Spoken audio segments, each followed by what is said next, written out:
It's with mixed feelings that I come to the conclusion of this class because, as I said from the get-go, I really love the material we cover over here. I think it gives a valuable introduction to many of the important themes in criminal justice, and I hope you pick up on some of these themes in future classes here at GW or elsewhere where your paths might take you.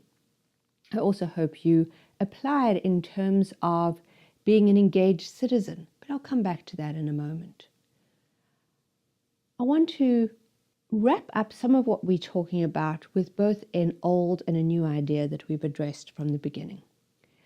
At the beginning of this course, one of the ideas we talked about is the idea that we cannot just understand crime from an individual perspective. We also need to understand it from a structural perspective.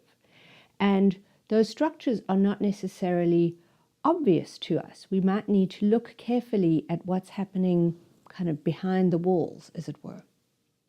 Structure also, in some senses, sometimes helps us break down some of the distinctions we draw between, say, the good guys and the bad guys, the police and the criminals, or, alternatively, non-criminal justice and criminal justice issues.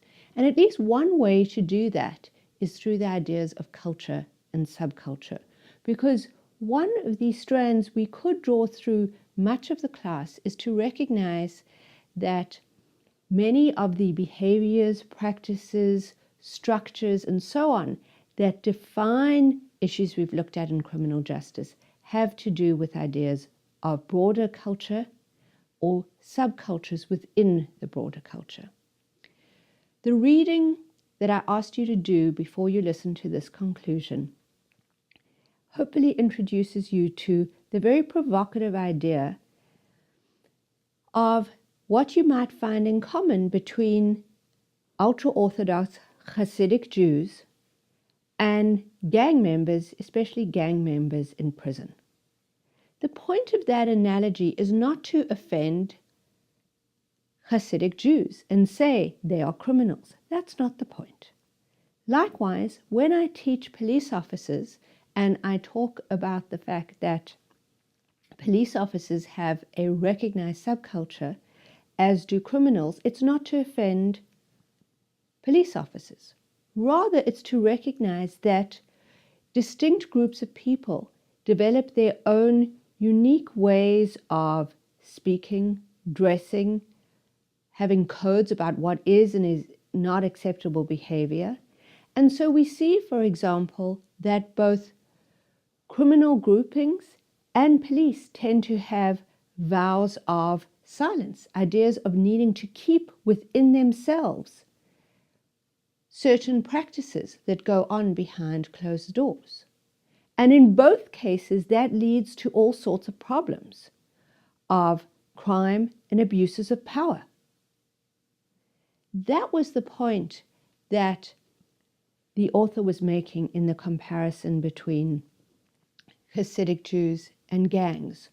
Not that they're the same, but that we can find these sociological and anthropological similarities when we have a look at what happens when you have small groups of similarly situated people in a closed environment. And one of the things our criminal justice system both thrives on and produces is many different subcultures.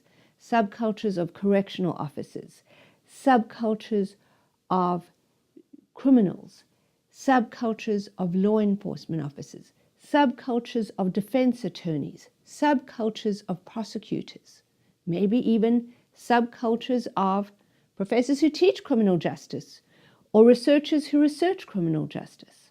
This emphasis on culture and subculture also cues us into another very important point that we mentioned at the outset of class and we've mentioned at various different points of the semester, especially towards the end, which is the importance of looking at the macro environment, whether it's media, politics, economics, and so on.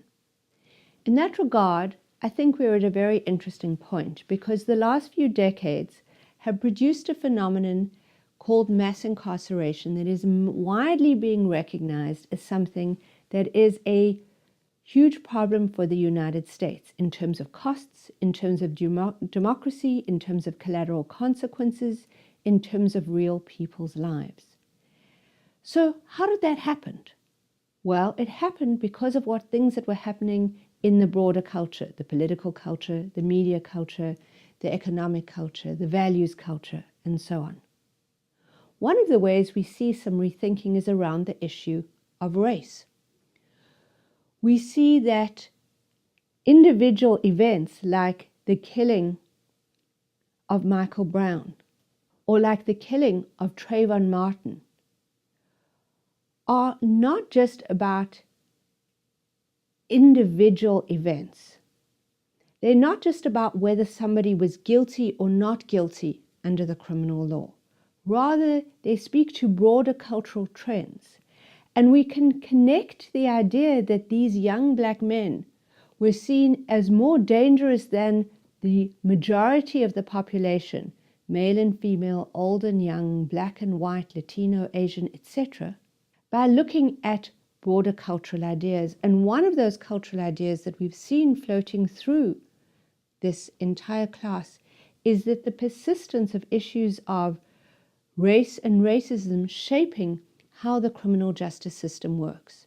And we haven't wanted to address that historically as a country over the last 30 or 40 or 50 years because we live in a world that has made racism illegal in the criminal justice system, and we reject these ideas.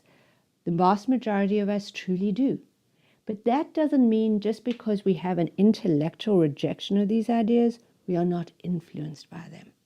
If you ask the average police officer, would you hide a crime? He or she would say no. Nevertheless, if one of their fellow police officers does something wrong, chances are what's called the blue code of silence will have them not say anything about it. If you ask the average person in prison, is murder wrong, including murderers, they will say yes. That doesn't necessarily mean they've been part of the solution. Clearly, they're in prison because they've been part of the problem. So we need to look at these ideas of culture and subculture, at our own values as well as practicalities of our lives, even when we don't intend to do things in a particular way. And that's what brings us back to citizenship in many ways. It's not just about knowing something factually. It's how we act in the world. Do we take responsibility for our actions? Do we report crimes when they happen? Do we try and prevent crime? Do we make sure our votes and our tax dollars and our volunteering are used in ways that decrease crime and decrease the problems associated with crime, including for people in the criminal justice system? Do we treat professionals who work in the criminal justice system with dignity? Do we give former criminals a chance to get their dignity back and be full citizens? That's what we would all want if we were on the other side, as do most of the people who are in the system.